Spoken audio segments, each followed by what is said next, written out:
శ్రీకాకుళంలో మెడికల్ కాలేజీల ప్రైవేటీకరణకు వ్యతిరేకంగా కోటి సంతకాల సేకరణ చేపట్టారు. ఈ కార్యక్రమంలో మాజీ మంత్రి ధర్మాన ప్రసాదరావు పాల్గొన్నారు. చంద్రబాబు పేదవాడి కడుపు కొడుతున్నాడని మండిపడ్డారు. మెడికల్ కాలేజీలను ప్రైవేటీకరణ చేయడం దారుణమన్నారు. చంద్రబాబు అధికారంలోకి వస్తే ఇలాంటి నీచమైన పనులే చేస్తాడని గుర్తు చేశారు.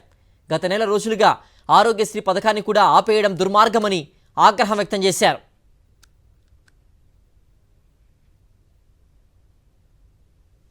వ్యవస్థలన్నీ పాడు చేస్తారు. సామాన్యుడికి బితుకుమని బ్రతికిస్తారు.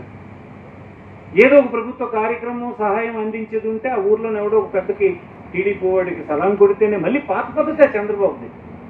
ఎంత విమర్శించాము అంతకుముందు, అయినా ఆయన ఆ పద్ధతి మానలే.